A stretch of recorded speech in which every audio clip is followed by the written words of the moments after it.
আয়নাঘর শেখ হাসিনা সরকারের গায়ে কাটা দেয়া এক কালো কুঠুরি।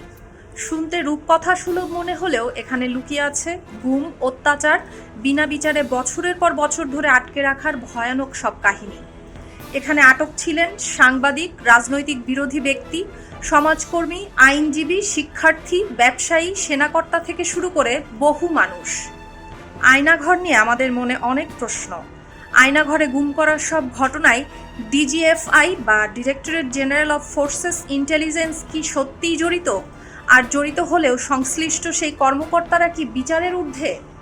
আয়নাঘরের বর্তমান পরিস্থিতিই বা কি? আয়নাঘর বলবৎ কোন আইন বলে মানুষকে গ্রেপ্তার করেছে?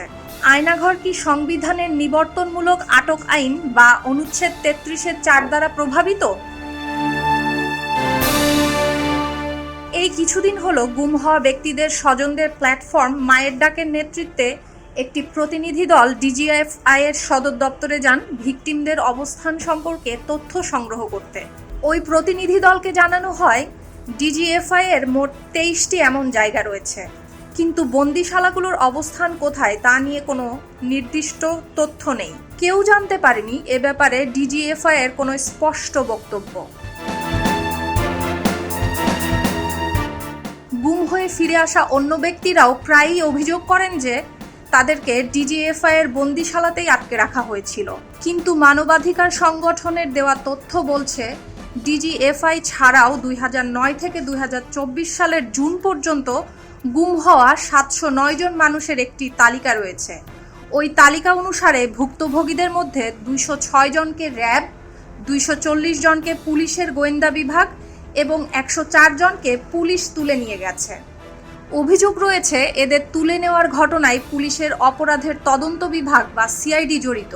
সম্প্রতি ২০২২ সালের ডিসেম্বরে মানবাধিকার কমিশনের দায়িত্ব নেওয়া চেয়ারম্যান কামাল উদ্দিনকে এ বিষয়ে তাদের পদক্ষেপ নিয়ে প্রশ্ন করা হলে তিনি বলেন, দুর্ভাগ্যবশত মানবাধিকার কমিশন আইন প্রয়োগকারী সংস্থার বিরুদ্ধে তদন্ত করতে পারে না, শুধু সরকারকে সে বিষয়ে একটি প্রতিবেদন জমা দিতে পারে মাত্র। এরপর তাহলে জাতীয় মানবাধিকার কমিশন কি করে এই প্রশ্ন করা হলে কামাল উদ্দিন আহমদ বলেন, যখন আমরা এই ধরনের পরিবার থেকে এমন কোনো অভিযোগ পাই তখন আমরা সেই অভিযোগগুলো গ্রহণ করি এবং আমাদের বেঞ্চে সেগুলো নিয়ে আলোচনা করি। এরপর আমরা বিষয়টি তদন্তের জন্য তদন্ত কমিটি গঠন করি। তবে একটি গুরুত্বপূর্ণ বিষয় হচ্ছে, দুর্ভাগ্যবশত এটি আইন প্রয়োগকারী সংস্থা দিয়ে হলে সেক্ষেত্রে আমাদের কিছুই করার নেই। দেশের কোনো রাষ্ট্রীয় প্রতিষ্ঠান নিশ্চয়ই এভাবে সে দেশের জনগণের সাংবিধানিক অধিকারকে এভাবে খর্ব করতে পারে না। এর দায়ভারও নিশ্চয়ই এভাবে এড়িয়ে যেতে পারে না। অন্তর্বর্তীকালীন সরকারের গুম সনদে সই করার পর এই সনদ যেন আমাদের আভ্যন্তরীণ আইনের একটি অংশ হয়ে যায়। এই কনভেনশনের মাধ্যমে জাতিসংঘ কর্তৃক নির্দিষ্ট রাষ্ট্রের উপর যে শর্ত আরোপিত হবে তা যে আইনি কাঠামো তৈরি করবে তা যেন আমাদের আইনি কাঠামোতে কার্যকর থাকে।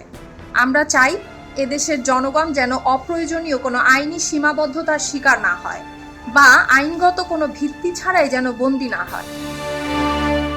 ডেস্ক রিপোর্ট, খবরের কাগজ।